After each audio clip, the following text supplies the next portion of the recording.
Executivo definido, CEO também definido. E o técnico do Grêmio para 2026? Eu vou falar sobre isso hoje aqui no canal do Gabardo.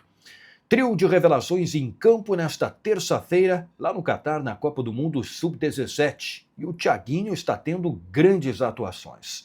Quarta-feira, de Grêmio e Vasco na Arena. E será que o Grêmio terá vaga em alguma competição sul-americana do ano que vem? Esse é o canal do Gabardo, com muita informação e análise.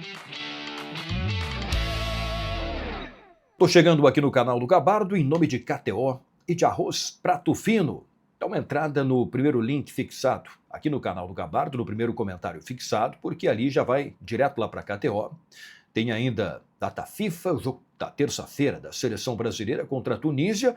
E quarta e quinta-feira volta ao Campeonato Brasileiro. Dá uma conferida lá. Quarta-feira tem Grêmio e Vasco na Arena. Daqui a pouco eu vou falar sobre esse jogo, sobre a situação na tabela de classificação.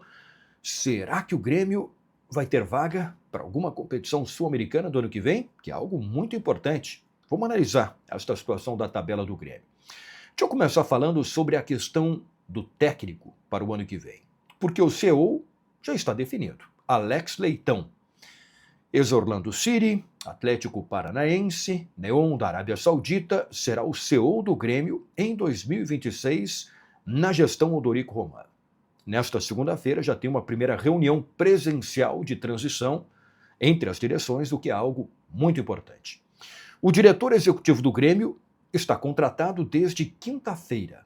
Não está anunciado, porque ele está empregado, está trabalhando em outro clube até o final do ano, então o anúncio será apenas após o final das competições desta temporada. Naturalmente, o nome de Paulo Pelaip é muito lembrado, né?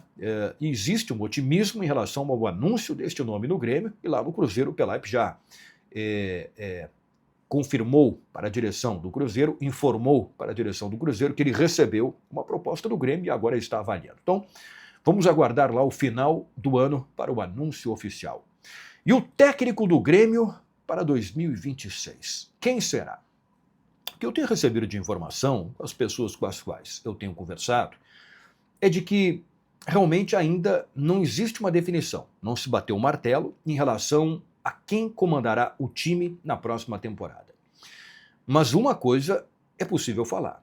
Eu percebo um respeito enorme em relação ao trabalho do Mano Menezes nesta temporada no Grêmio.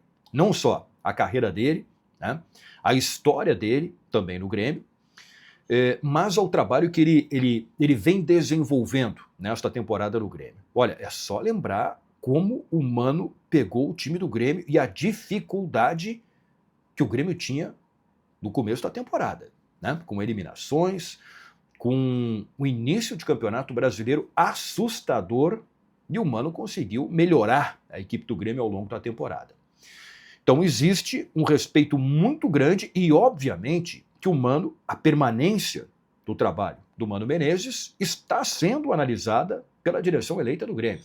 Isso está muito claro, né? O nome do Mano Menezes é um nome forte para permanecer no Grêmio para o ano que vem. Claro que depende ainda de algumas coisas que vão acontecer até o final do ano. Naturalmente também, isso desde a época da campanha, outros nomes de técnicos foram avaliados, né? Isso é natural.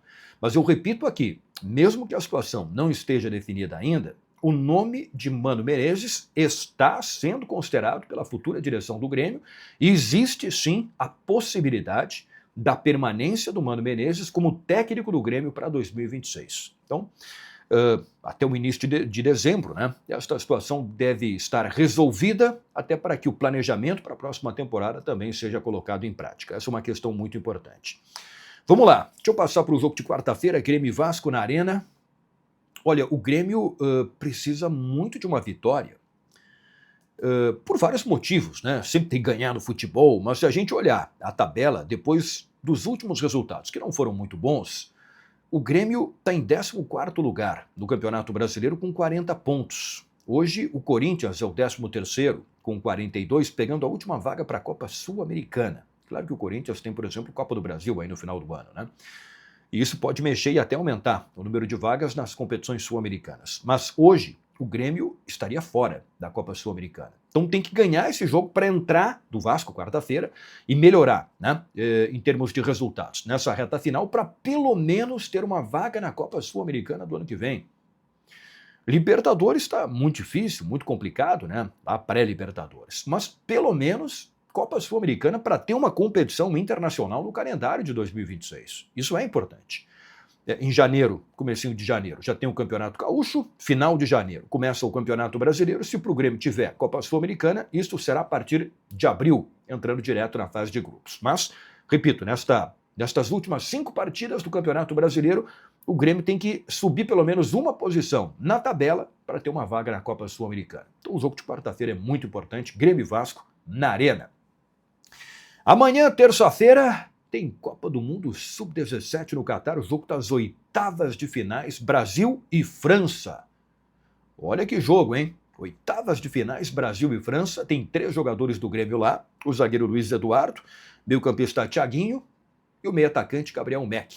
Os 2 primeiros foram titulares na partida anterior, contra o Paraguai, quando o Brasil passou nos pênaltis, né? Numa classificação difícil, mas extremamente importante, e viralizou, não poderia ser diferente, a imagem do Thiaguinho cobrando o pênalti. O goleiro provocou ele, o goleiro do Paraguai, ele foi lá, deu uma cavadinha, o goleiro ficou caído, tentou voltar, e foi gol da seleção brasileira na disputa por pênaltis, Brasil classificado. Então os 3... Luiz Eduardo, Thiaguinho e Gabriel Meck em ação nesta terça-feira, 10h30 da manhã, no Catar, oitavas de finais da Copa do Mundo Sub-17, Brasil e França.